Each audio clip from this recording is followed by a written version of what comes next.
welcome to Shrubby Buddies Podcast, where we talk all things horticulture right from the heart of Zen 6B. So grab a drink, step into the garden, and grow with us as we talk plants, tools, tips, tricks, with a healthy dose of comedy and banter. Whether you're crushing it in the landscape or just trying to keep the one plant alive, we've got you covered. And as always, love you harder +2.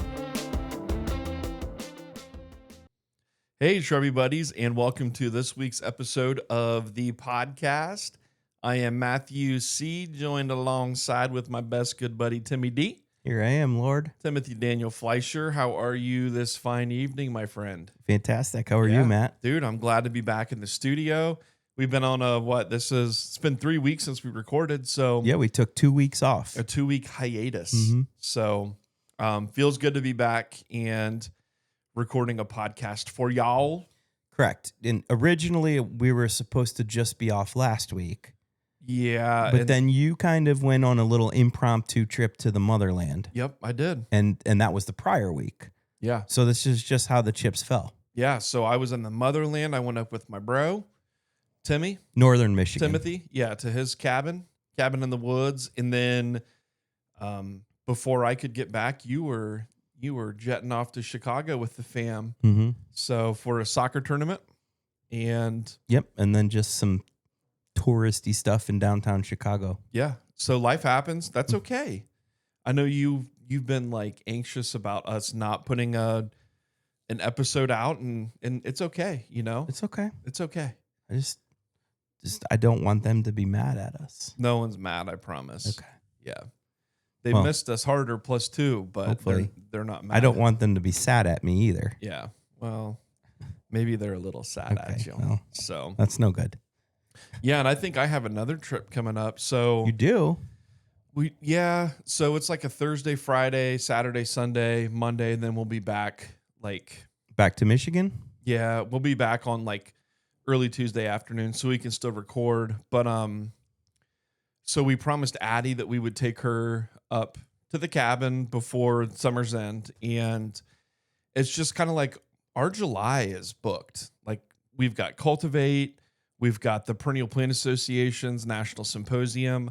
I've got to be getting ready for the Dublin Irish Festival. So it's like July was kind of out of the question for us. And then basically everything from when we get back from the time that we are going up here in the next couple weeks, the cabin's booked with people going up. So like, and once you get to August, it's probably like getting cold and chilly, and Addie wants to be there when it's warm. But I think that, their school starts back in early August. It was just kind of like a timing thing. It was like, well, if we're going to go, this is probably the best time for us to go. That's cool. That's great. Yeah. So we're going to go up for 4 or 5 days.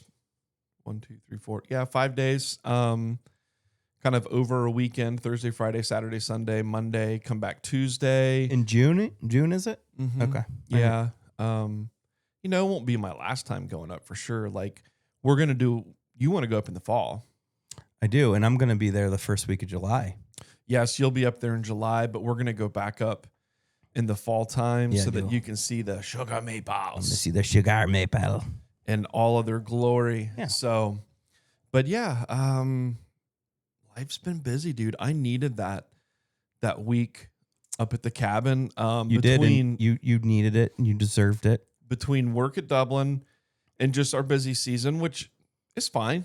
But then it was, doing working with Julia. It's so local, which is a blast. I love working with Julia. And then, my weekends had been booked with the greenhouse work. So it was just kind of like, I was just getting to the point where I was wore out. This guy was stretching himself real thin. I was wore out and just like stressed, and I could feel it. I could feel it in my shoulders and my neck and your shit and my shit. Yeah. So I needed that trip. It was good. Didn't really do a whole lot while we were up there. You did. And like I said, you deserved it. Yeah.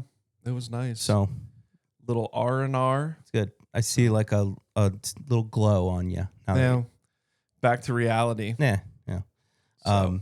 And it's weird because the last time we were here recording, it felt like spring, like things were still yet to come and things were unfurling and, the leaves hadn't fully developed on all the trees yet. And it's now been 3 weeks later, and it just feels like we're like getting on into summer. And I mean, we are, but Yeah.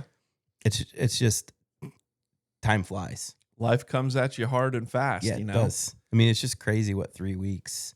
Yeah. These things are starting to bloom, like the butterfly weed and the allium that I think of as like summer bloomers, like all the echinaceas just full of flower buds. Some are even opening. Like, Yeah. I'm like, dude, this summer's going to go quick. This Yeah. is how it's going to be. So we had all that rain while I was up in Michigan. I mean, we caught the tail end of it. We got into some rain after I got back, obviously, but we had here in Central Ohio, 4 or 5 inches of rain over a 7-day period, something like that. So yeah, I think Columbus set a 1-day record sometime through there where they got several inches, and they like crushed the old record. Yeah.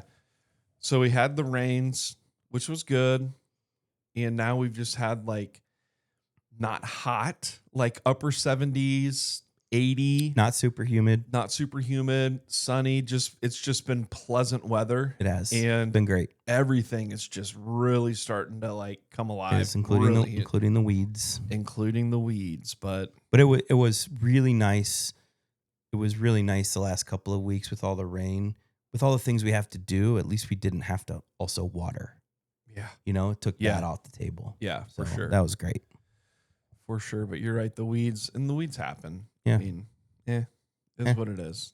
So cool, man. What you got for a song for us? I think I hit up the last 2 for our Shrubby Buddies playlist. Yeah, for our playlist. I want you to throw a song out there, and I'm anxious to hear it. I'm excited to hear it.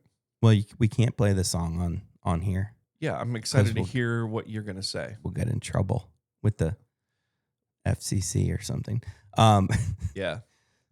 So this past Friday, one of my favorite artists, Kurt Vile, came out with his new album. Philadelphia's Been Good to Me. And the first track on the album, the second single that was released, is called Zoom 97. Okay. And it's a vibe. Yeah. It makes you just do this and just be like real smiley. It's a good tune. If you're not familiar with Kurt Vile, get yourself familiar with Kurt Vile. He's a vibe just himself. He's a goofy character and just a wonderful musician. Dare I say, one of the best guitarists out there. Oh boy, that's a bold statement. Dare I say? Dare you say? I mean, dare I say? I've been asked that question so many times. Who do you think's the greatest guitarist of all time? And man, it's such a. I mean, that question doesn't have an answer. No, it doesn't have a definitive answer. But there's definitely like a handful of people or more that are just like in that top tier.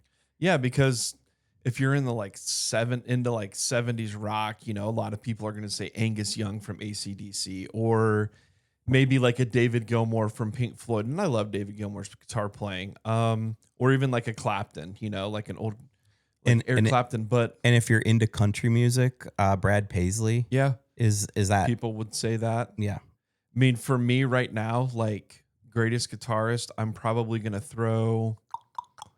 I mean, obviously Billy Strings to me is up there, is one of the greatest, and probably Derek Trucks from the Tedeschi Trucks band. It would be up there. And I think Eric Clapton has even commented on how he is one of Clapton's like GOAT guitar players. So. And I mean, while we're on the topic of best, the best piano player of all time is Billy Joel. That's not an opinion. That's just factual. That's just facts, folks. Is it? Yeah. The Piano Man? Yeah. Okay. Fair enough. And if you're trying to be like, well, Elton John's pretty good too. Yeah, he's pretty good, but he's not Billy Joel. Sorry. I saw Billy Joel once playing up on South Bass Island at Put in Bay. You did not. Yeah, Billy Joel was like out on the front stoop of this bar just wailing on a freaking piano. I sent you the video of it. Why am I not? Because it was like some dude that was covering Billy Joel Okay, tunes. that's right. That's right. He was like singing out of key, and I was like, "This guy's way better than Billy Joel." And you're like, "Get the fuck out of here!" There's only one piano man, Yeah, and that's facts. cool, man. Well, yeah, like we said, sorry for the hiatus, but we're back, and this week we want to talk. We want to talk about the Chelsea chop a little bit. The Chelsea chop. What it is, why it is, where it came from, where it got the term Chelsea chop. Maybe you're unfamiliar with this term, so we're going to explain it to you. Why it is. It could be a very, very useful trick in your bag of perennial tools this year and years moving forward. Yeah. And then we're also going to hit on just a couple other small, I don't want to say housekeeping items, but just some things to keep in the back of your mind as we move from now into summer. Stuff that we've harped on before and we'll continue to harp on. So yeah, I think when we first came into this season, it was, here's some advice to get going on the season, and then you kind of take a break and just watch everything go. But now it's time to intervene a little bit, if you'd like, and just some tips and tricks and ideas to intervene in your garden to help things just be the best that they can. Yeah. So this isn't stuff that you have to do, but you have to water. We might touch on watering a little bit. But when we talk about the Chelsea chop, it's not something that you have to do. True but that. Could definitely work to your benefit. Sure. So sure. Cool. All right. So let's just dive right into that Chelsea chop. I know people are dying. People that don't know what that is are dying to know what it is.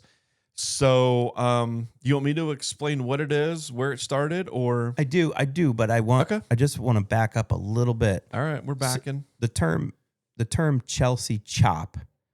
I was not a big fan of it up until like a couple days ago. Okay. I don't know. I didn't like the ring to it, and I just thought, But then I started doing a little looking around on the internet and found out where it got its name and why. And then we talked about that. And then I like it now. Yeah. I like the term Chelsea chop because it makes sense and it's got a nice ring to it. I'm glad that it's come around for you. Yeah. Just took a couple of days, I guess. Yeah, no worries. But yeah, why don't you first explain what it is, what the Chelsea chop is. Okay. And then what?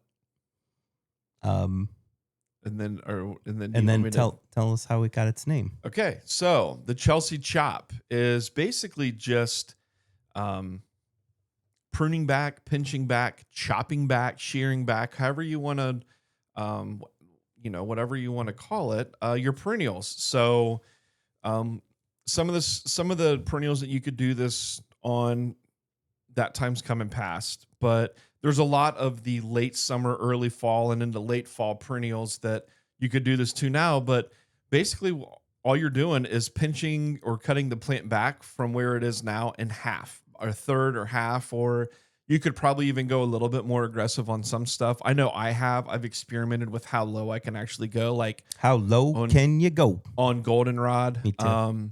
And some of these perennials, some of the ones like goldenrod that are kind of weedy, you can go pretty low with them. But the recommendation when cutting back your perennials for sturdier plants in late May, early June is 1/3 to 1/2 of the plant. Yeah. But like you said with goldenrod, I've gone even more than that. Mm-hmm. 2 years ago, I believe I really went at them and they were fine. It was great success. Yeah. But so there's a few reasons why you might do this, and like you said, it only works with specific things. In late May and early June, and these are the plants that are going to be blooming later this summer into the fall. So you look out in the garden, they're the plants where you're like, I can't wait for that aster to put on its blue and purple flowers. I can't wait to see the bees just attacking that goldenrod. I cannot wait till the hummers are swooping in on my David phlox. The things that are blooming a little later in the season. Yeah. And And what we're doing here is we're taking this plant before it forms like real mature flower buds, and we're just cutting it back. Like I said, 1/3 to a half or more. And what's going to happen is that plant's going to just start regrowing. It hasn't set all these great flower buds, so it's still going to do that. But now you're going to end up with a much more compact and strong plant. Yeah, for sure. We got a problem down here? Yeah, we do. Hold on just a second here. Okay. Okay.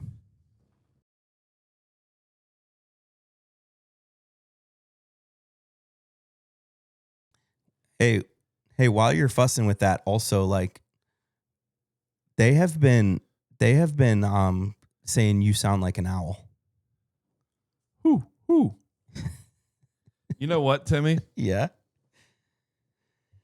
You know what we're going to do? What? Because my phone it's updating. It just started updating. So we don't have a camera app on it anymore. Okay. So here's what I'm going to do. Okay. We're going to make this simple. We're just going to go with the one angle. We're going to go with the one wide angle. What's up, You camera good with 2? that? What's up, camera 2? Which, yeah. Do I need to tell any more jokes? No, just... you don't want me to do my ash birch joke? You can do your ash birch joke. We'll save that for another day. You know that one? You know that one? No. Oh, yeah, you do. The woodpecker and the ash and the birch. Yeah. Okay. Yeah. I thought you've told that one on here before. That's what have I? Maybe. That's called a tease, folks. So okay. Yeah. Anyway. All right. So back to it. Getting back to the Chelsea chop. So let me just break it down for you. I have a goldenrod at home called Fireworks. Yeah, It's a cultivar called Fireworks. And I believe it's marketed to be like 3 feet tall, right? Like it's definitely more compact than a typical goldenrod. But it's a pretty aggressive plant. It really spreads this way a lot. And it definitely gets taller than, when it's happy, it gets taller than 3 feet. And that's okay. Because I can keep this goldenrod at a much shorter height if I give it the old Chelsea chop. Yep. Which I just did this week. And so I took it probably by half. I have two of them, actually, 2 clumps of them on either side of the garden. And I'll probably do the other one a little bit different height. That way there's like a stagger in like the height and the bloom time. Because when you do this, you're going to get a little bit later on the blooms. So that's what's really cool about the Chelsea chop and how you can use it in your tool bag is if you have, like you'd mentioned, maybe you have these drifts of perennials planted in mass or just some like clumps of them. You can do the varying heights and varying times to extend the bloom period later in the fall. Can also adds like a different dimension to the garden. In the fall, when these things are flowering, you kind of get the a couple different heights. But what I found interesting, and I had never thought about it until you mentioned it, and that is doing it on the same plant. Varying heights on the same plant, or even varying times. So you could have like a nice... Now, I mean, you're not going to do this on a little 1 gallon that you just planted this year. This would be like a plant you've had in the ground for several years that's nice and mature. It's kind of reached where it's going to be at maturity. But varying the heights on a single plant. So going through and you've got stems coming up and you might take some of the ones in the middle and leave them. Yeah. And then some kind of near the edge, you might chop them a little bit, and then at the very edge, chop them so you have different heights of your blooms. So instead of this plant just throwing off all its blooms at 4 feet like that, you've got a few at 4 feet, then some down here at 3 feet, and maybe some here at like 2.5 feet. Yeah, that's really cool. I like that a lot.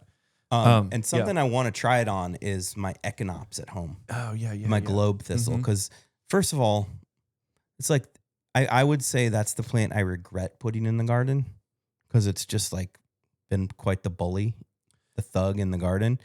But if I could do something dynamic with it and give it like a little bit more depth, then maybe I'd be happy with it.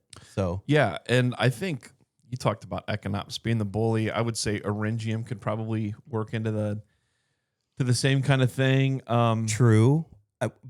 Perhaps the blue one, is that what you're talking about? Because I tried it with Rattlesnake Master and it doesn't work.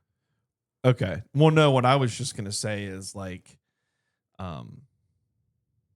it wasn't even really about the Chelsea chop. Oh, I was just saying like those bully plants. Are you talking about kind of how it spreads around and stuff? Yeah. I mean, I think that there are some plants that are probably better left for the prairie, than they are for a more manicured look, if that's what you're going for up around the house. Sure. Sure. And you said it right. My Rattlesnake Master. Yeah. It gets around in that garden. Yeah. Sorry for interjecting there. No, with that. It's okay. But, interject away. But yeah. And so there's the layering effect that you can do, like we just hit on with the Chelsea chop. But one of the big reasons why I do it is like, especially for the goldenrod, because I have plantings like you with these goldenrods that get, tall. They can flop. So when you have those floppy plants, a lot of times you can leave them tall. Maybe you can plant some more sturdy plants around them to kind of help stake them. That way you're not actually having to go out and stake your perennials. Like I've used Eupatorium, like Joe Pye weed with the Solidago, because it's a very stout perennial. Sure. And it kind of holds it up, stakes it for me. But doing this Chelsea chop where you're cutting it back really hard, it just makes a sturdier and stouter plant. So you really don't have to worry about the flop, because rather than being 4 feet tall with wirier stems, it's going to be half as tall with just a more stout, sturdy stem. Is that even a word? Wirier? It is now. Okay. Right? Yeah. Yeah. Okay. But that's one of the reasons why I've used it in the past. Not so much for staggering flowering time, although, I mean, I could definitely see myself doing that moving forward, right? With some different things. But typically for me, it's been about making a sturdier plant. So sure. And a good example of something that I think a lot of people have that this might be good for are those like hardy mums that people get in the fall, to put on their porch and, to accentuate that orange and red and yellow look. And then a lot of people plant them in the ground. It's not my thing in the garden, but a lot of people just can't help themselves. They're like, I bought this plant and I'm going to keep it. It's hardy. And what you often hear is, why did it look so good on my porch, and now in my garden it's looks 4 feet tall? Yeah, weird and ratty, and it blooms at different times of the year. That's because in cultivation, when they're growing these mums, they're pinching them. They're essentially Chelsea chopping them in controlled environments. Yeah, and so they're cutting these mums back very uniformly. And then they're now creating new flower buds on shorter, sturdier plants that are going to be that kind of meatball-y thing. So if you do put your hardy mums in the ground after the fall, this would be a great technique to have them bloom and look like they did when they were on your porch each and every year. Not to mention the hardy mums that you're buying at the store were this big when they started them at the beginning of the year. So they're very young plants when you're buying them in the fall. They're not at their mature size or anything like that. It's very similar to like if you go to the store and you buy a coneflower, right, in a 1 gallon pot in July or August, like it's not going to be nearly what it's going to be in 2 or 3 years. So yeah, I mean, you're right. They do pinch them back and they do shear them and stuff to kind of keep that meatball look. But the more it grows and it sets out roots and gets more healthy, it's going to become a bigger plant. Well, don't be afraid to just shear them back. Yeah. Like literally, this is one of those times when, like, if you've got some of those mums where I'm advocating for just taking the buzzers and going bzzz, and just zzz. That's a good sound. Zzz, Just zzz. yeah, because I'm usually get in there with your pruners and make careful cuts with these mums or something, or an aster. Just bzzz, Yeah. buzz them back. People get carried away with these, with their pruners, and like everything's got to be like, Yeah, and like the perfect. Oh no! even though get for the right- something like a boxwood or a taxus, I would advocate for that method more so than the shearing. But that's Yeah. a totally different, Yeah, we're talking perennials. totally though. different kind Yeah, of plant. we're talking perennials, not Yeah. boxwoods. Yeah. So, all right, Box- Chelsea but- Chop. What else? Boxwoods suck. What else? I said it. Boxwood. Timmy said it here. Boxwoods suck. I've got some planted out front here, so So do thank I. you. I have them too. Okay. All right. Well, They suck. you though. suck. Thank you. What else would we use the Chelsea Chop for? So sturdier plant, extended bloom time, staggering bloom times, and then like kind of a layered height effect with it. Sure, but what plants specifically?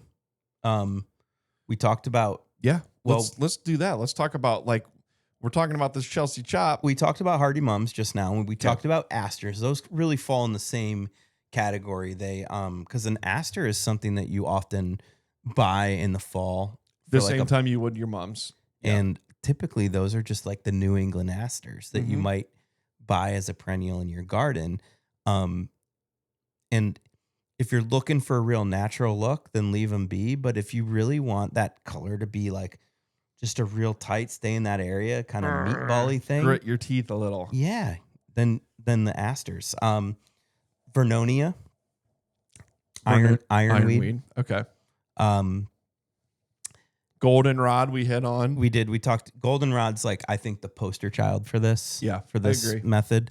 Like I said, I would like to try Echinops. Oh, Helianthus is a good one. So what's that? What's our common name on that? Like a false sunflower or something? Yeah. Great, and Heliopsis. Okay. Helianthus and Heliopsis. Great candidates for this. And those are ones that are really good at flopping. So if you're just trying to create a sturdier plant, Heliopsis, Helianthus. Rebecca. Sedums. Now you see them, now you No, don't. you don't. If you follow us on TikTok, you saw Tim the Magician Mm-hmm. do his Young sedum Tim. That was young Tim. That was a young Tim. No, sedums are great for this because sedums bloom late summer and Mhm. even into the fall. And there's a lot of breeding being done with sedums. So you're getting like a lot of like powder puff is a good example of one that's just like a scaled down autumn joy that doesn't necessarily need this, but like an autumn joy, which is like the classic Yeah, I mean, it's taller sedum. Yeah. That's one that it can flops. flop so easily, Mhm. especially if like your soil's too good or if it's getting just a little bit of shade, it just gets too leggy. It's a great one for shearing back. Yeah, and you're right. Autumn Joy is probably, I would guess, I don't know, this is just a guess, probably still the most sold garden sedum that you're going to Could find very people well be. planting, right? Could very well be. And it does flop and it will break stems. So that would be a good one. But you mentioned breeding, and they are doing a lot of great breeding to make the plants more compact, very similar to with what they're doing with a lot of these things like Monardas and things like that. So more compact, stronger plants, but even the bigger ones that they're coming out with are supposed to be a sturdier plant, Sure. Now I don't know if they're making the stem sturdier or if they're breeding like like smaller flowers on the stems that aren't quite as heavy. Cause some of those like the autumn joys, those flowers can get pretty heavy on those. They can. And as the plant ages and starts to die out in the middle, they splay out, Yeah. right? And then you can kind of like see it. If you look straight down on them, it looks kind of like a butthole. Yeah. And You see what I'm saying? I think, I do know what you're saying. And when it gets to that point, we've talked about it before. That's a good time to divide. You can divide that plant out of there. Yeah, so, but, and like if you're seeing that you get a heavy rain and it beats down your perennials, or some wind and it beats down your perennials, and they're not recovering from that, that's a good opportunity to give them a cutback. If they're a later bloomer, a later one, to get them a little bit more compact and strong. Yeah, turn them into a Sherman tank, if you will. I will. Will you? Maybe. Garden phlox we mentioned. Yep. And I told you before the show that the rabbits do that for me. It's like every time I move it around some phlox, and it takes them a while to find it, the blue paradise, and they found it. And they cut it back. They just I think it's rabbits. It could be a combination of rabbits and deer. Yeah, probably. But motherfuckers. And then sometimes they just miss the flower buds altogether and they bloom, and I get the hummers, and life's good. Go. Life is good. Speaking of hummers, dude. Yeah. I sent you that picture this weekend on Saturday. I had this customer walk up, and she's like, part of the greenhouse that we have it's glass, right? Or one of the greenhouses that we have is a glass greenhouse. And she's like, there's a little hummingbird that just hit the glass, and I set it up on its feet, but I don't want someone to find it or the cat to find it, Lily. I'm like, okay. So I went over. It's this male hummingbird. How'd you know it was a male? Did it have a... I didn't know that at first, okay. and I'll get to that in just a second. I did. But male hummingbird, I picked it up and had him in the palm of my hand, and he's breathing. He's not acting crazy. So I'm like, okay, he's probably just stunned. His beak's not broken. He's trying to flap his wings. So that I was like, okay, it doesn't look like he broke a wing. And then I hear the thunk behind me, and I'm like, what the hell was that? And I turn around, and it was another hummingbird. Jesus. Hit the glass and fell. So I picked that one up. Same story, So I know it was a male because Tristan Ray, Taylor's best friend, is our veterinarian. And she is obsessed with hummers. Obsessed with hummingbirds. I know. Shrubby Buddies follows her. So obsessed with hummingbirds. On the gram. And I was like, okay, I got to get a hold of Tristan, and see what I need to do with these things. One, she's a vet. Two, she loves hummingbirds, so she's got to know.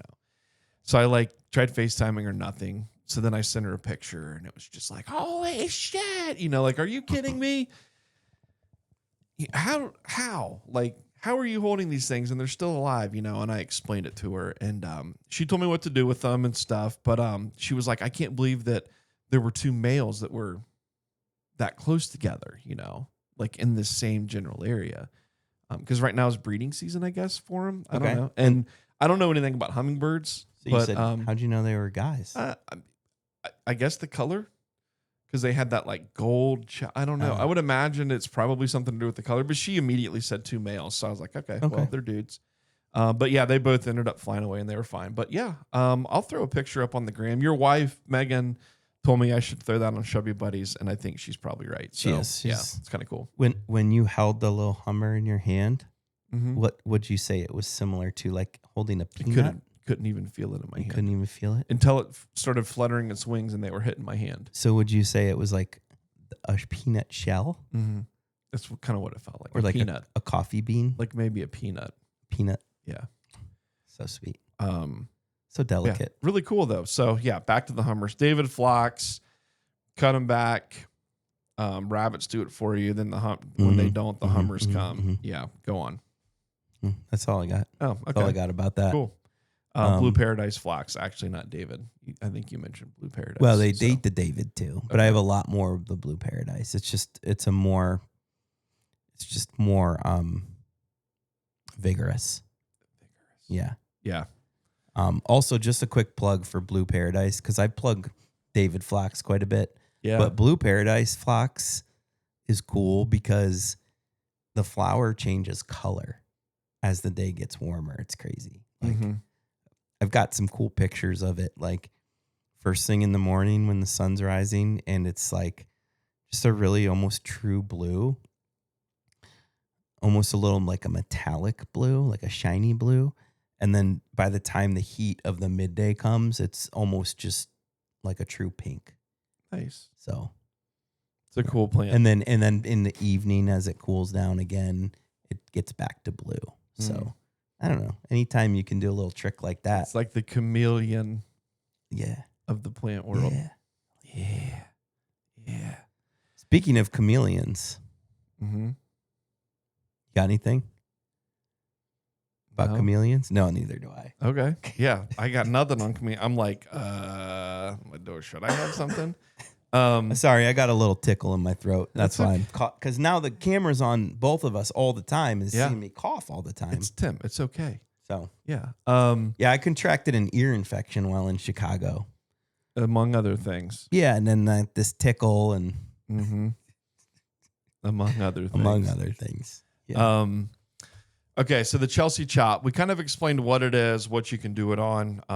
Yeah, but how did it get its name? Yeah, so that's what we need to explain, because we just dove right into what it was and blah blah blah. Never even gave like a backstory on the Chelsea chop. Well, now it's time. Now it's time for you to give us the backstory. Chelsea chop got its name from the Chelsea Flower Show, which started in 1913 by the Royal Horticulture Society in London, England. And it is one of the most famous. I mean, I'm sure you've heard, if you're into gardening and stuff, I'm sure you've heard of the Chelsea Flower Show. They say it's one of the most famous flower shows in the world. Yeah, one of the most famous in the world. And I would say like the United States Flower Show would be like the Philadelphia Flower Show. I think it's in Philly. It would be the equivalent to the Chelsea show. But or what was stateside. that one? What was that one that was Cultivate was affiliated with? Florabunda. I want to say Florabunda. I kind of like that. They're like Cowabunga, Yeah. Florabunga, dude. Fuck. Okay, just All right. continue. Yeah. So, but yeah, now I've lost my train of thought. Chelsea Flower Show, London, England, 1913. And Right. And what time of the year does it just coincides with, the Chelsea Flower Show coincides with the time of the year for when in England they would cut their perennials back to create more sturdy plants. which also for where we are too kind of coincides? Yeah. I mean,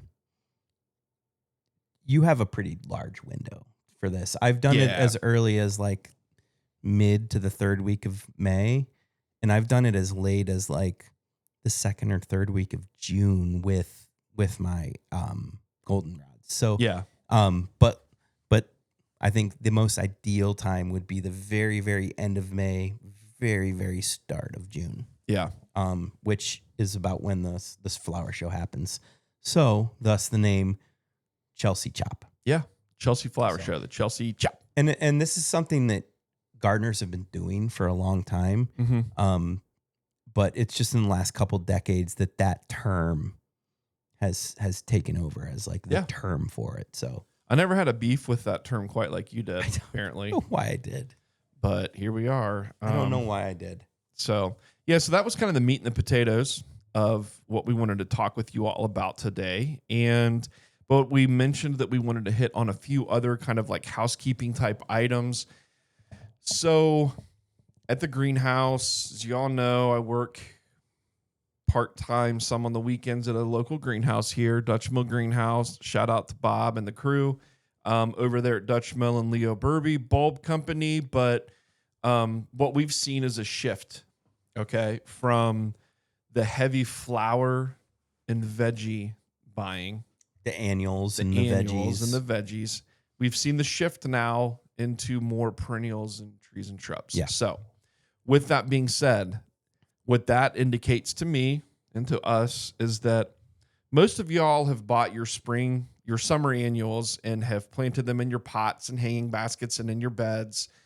And all is good. You've probably got some fresh mulch down and all of that stuff. But as we move into these, and if you don't have fresh mulch down, don't feel bad. no, it's fine. I won't judge you. He might. Totally fine. But as we start moving into the summer months, we've had rain here, and it's been pretty mild, I would say. But it's, we know it's coming in the next few weeks. It's going to start getting hot. We're going to get into this, these dry periods and stuff. So watering, something that we always harp on, and we'll continue to harp on, but just proper watering, making sure your annuals stay watered. Your annuals and your newly planted perennial shrubs and trees. Yeah. Things that you planted this season. If you're doing it right, your perennial gardens that you've planted years ago shouldn't need any water. Not that a little bit of water wouldn't help them a little bit during a droughty time, but perennials that are a lot of our native perennials that are meant for this zone. I'm going off on a little tangent. You are. That are meant for our zone in our area, like they know when our dry season is and they can make it through just fine. Yeah, I will occasionally throw a sprinkler on.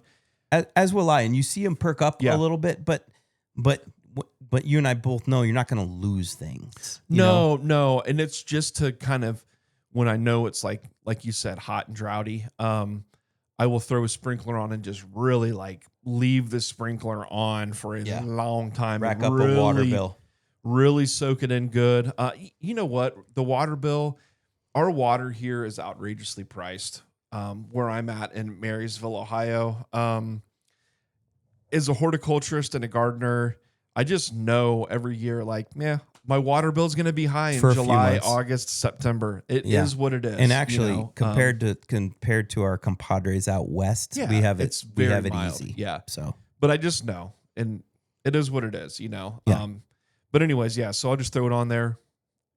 Going back to the watering, so all this stuff's in the ground. Check your baskets. When your baskets get dry, like hanging baskets, just give them, a little lift and feel like, okay, my basket's dry. This is about what it weighs. That way you're not having to stick your finger in it and all of that stuff. You can walk up to it, quickly pick it up, and my basket's dry. It needs watered. So, and another thing about baskets and containers is when they're super dry, the soil media shrinks a little bit. Yeah. And when you water them, the water runs right down. Yep. Right down the side of the pot, the side of the basket, between your soil and the basket, and it runs out really fast. And you see it coming out of the bottom, and you might think, "Oh, done. It's saturated," because it's very important that you water those, wait a second, and then come back and water them again, and repeat that process multiple times till it's done draining, and you push up on that basket, and it feels heavy. Yeah. And then with your pots and stuff, just stick your finger in the soil. If the soil's dry, the plants will talk to you too. They'll tell you like when they want water, they'll wilt up. Yeah. So figuring out proper watering, I'd rather see the plants dry out just a little bit and rehydrate them than to see you go out every day and just keep hammering them with water, thinking like, oh, I'm never going to let these things wilt or dry out. Like root rot's real, and it happens in so many of our annuals. I mean, we see it in the greenhouse too. You don't go out and water the entire greenhouse every single time you go out to water. You spot water it. You water what's needed. You water what's needed. So, if your pots and your hanging baskets don't need water, then don't water them. Stuff in the ground, deep, infrequent waterings, rather than going out every single day and watering these things. Just start getting into good watering habits as you move into the summertime. Keeping the water off the foliage of the plants as much as you can. Mm-hmm. I mean, I understand that when it rains, rain gets on the leaves, but it's not the leaves that want the water, it's the roots. Yeah. So, and especially if you're watering in the evening, I understand that you can't always water in the most ideal time of the day, which would be more in the morning. Yeah. And sometimes you have to water in the evening. But if you are going to water in the evening, try to keep the plants dry. Yeah. The leaves dry. So that way it's not the wet. You don't want that water sitting on there all night long. Yeah. And then drying out in the morning. Because that's where you get fungal problems. Yeah. And when a fungal problem happens, then an insect moves in. And then the insect moves in and another insect moves in. And then it's just chaos. Yeah. And while we're on kind of the topic of watering and stuff, with your annual flowers, not with perennials, trees, and shrubs, but with your annual flowers, just do yourself a favor. go to your local garden center and buy some all-purpose water-soluble fertilizer. I don't care if it's triple 20, a 15, 30, 15. What about a triple 14? What triple 14, whatever. I mean, just get an all-purpose water-soluble, the blue stuff, Miracle Grow, Jax, Peters. There's all these different brands of it. You like a good Peters, don't you? You can, yeah, of course I do. But yeah, so just mix that into your watering can and water your annuals with it every 10 to 14 days. And I promise you, it's just going to take your annuals just a step up. They're going to look more green, full, lush. They're going to flower better for you through the summertime. So watering and fertilizing annuals only. You don't have to do this water soluble stuff with your perennials, trees, and shrubs. They're pretty much happy with what they've got. Maybe if there are deficiencies, that would be like a whole nother topic on how to treat something like that. And you mentioned you don't care what the ratio is, and you said, triple 20. You said you gave some numbers. What do you know what those numbers? Well, I know but like, should we tell them what that means? Okay, so with fertilizer, when you see these 3 numbers on a bag, they're going to be your macronutrients, your nitrogen, phosphorus, and potassium, NPK. And basically the way I've always thought of it is nitrogen is going to be your shoot growth and your top growth. So if you think of a plant being like top, shoots, flowers, stems, and then roots down below the soil. Nitrogen is for green. Yeah, nitrogen's green, everything on top. Your phosphorus is going to be for your root development, the stuff going on under the ground. So if you look at starter fertilizers, they're typically going to be higher in phosphorus. And then your potassium, which is your K, it's just going to be like overall hardiness of the plant. So it's going to help it be more resistant to these diseases that we talked about and just overall healthier through a drought. Taking vitamins. Yeah, like a vitamin. Yeah. And then there's a whole list of micronutrients that you can add into soils. We're not going to get into that. Iron, manganese, magnesium. All of the stuff. Yeah, all of that stuff. Typically, when you talk micronutrients with plants, you're talking the 3 you just listed: iron, manganese. And it's not typically as important with the annuals. No, that would be more chlorosis and woodies, trees, shrubs. Yeah, things like that. Yeah. But yeah, so that's kind of your fertilizer, and I think the 20 is the percentage, right? Per 100. Well, it's different for each macronutrient. We probably shouldn't go into all of that without. Yeah. We're just not trying to teach a soil science class here, but yeah, just so typically you're going to see like all purpose would be like boom, boom, boom. All 3 of the numbers are going to be very, very similar.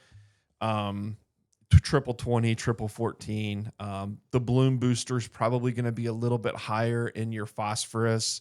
So it would be like a 15, 30, 15. But yeah, so all purpose, the blue, like, bag of sugary looking stuff that you buy. It's like a tablespoon or something to a gallon of water, whatever. And yeah, it looks like blue sugar, but don't put it. Don't eat bake it. your cookies with it. Don't eat it. But don't Walter White that shit. No, either. No, that's not a Walter White thing. But yeah. So fertilize, water. There was something else that we wanted to hit on too. What was it? So at this point in the season, your garden is probably getting close to maturity as far as the size of the plants, not necessarily the height, but the real estate that the plant's taking up in your garden. And so this is a good time to kind of take a step back and look, where do I have some gaps in my garden that are going to need to be addressed? This whole idea of green mulch, right? Where we just, maybe I'd tuck some mulch around the edges and stuff, but I don't want to see the ground in my garden. So if you're seeing the ground, that's an opportunity to put something there. Or if you're seeing a plant that's kind of outgrown the area you wanted it to be in, now is the time to divide it up and move it about. Not now is not the time to divide it up and move it out. But maybe call it just like maybe pull some out if you're getting rid of it. But now's the time to mark that and say, that's going to need divided. I'm going to have an empty space, or there is an empty space. What do I want to put there? Note taking. Yeah. Yeah. So walk out with your pencil and your paper and just start taking notes. Like, echinacea on north side of bed. You know, a 2 foot by 2 foot gap. Would they be able to do that on their phone in their notes, or do they have to have a pencil and paper? Do it on your note phone. Okay. Phone notes, note phone, whatever or a pen even.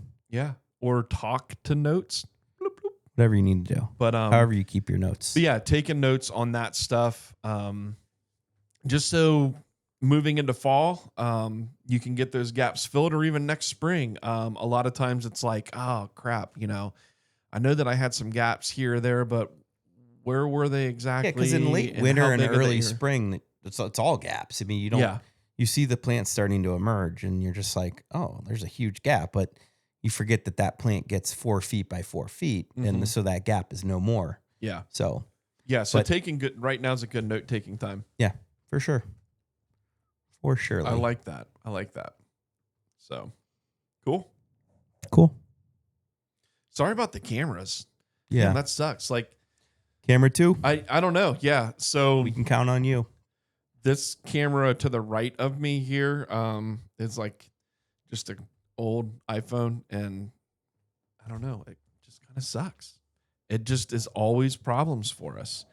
And here mid recording, it just decided to shut off and start updating itself. I mean, it's a good time to remind the listeners of our GoFundMe.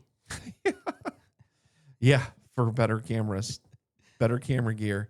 So if you'd like to see us from 3 different angles and wouldn't, I'm gonna get on Facebook Marketplace and I know you are, and see what's out there.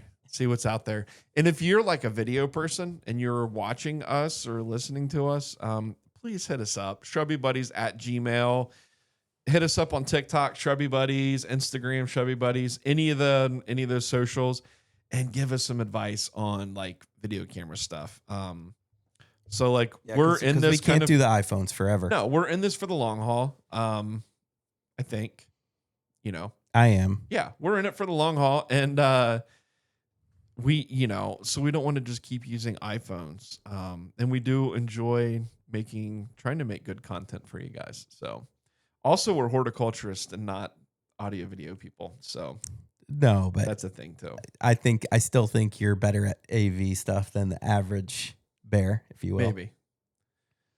And if you all haven't noticed our Easter egg yet, he was eating a Cheez-It the whole time you guys were watching this. So no, I mean it. Yeah. All right. Well, I think that about does it for this week's episode. We're looking forward to recording for y'all next week. And until then, rock on with your cock on, and we love you all harder plus 2. Yeah, and pull up some Kurt Vile. And pull up some Kurt Vile. It's the Kurt Vile time of year. We're getting into the warm weather, and just like go sit on your patio and pull up the Vile. Throw on some Vile and go and Zoom 97. Go play in your flower beds a little bit. Yeah, right on. All right. You good? Yeah. All right. Love you harder plus 2. Knock off Cheez-Its. Bye-bye. Bye. Love you.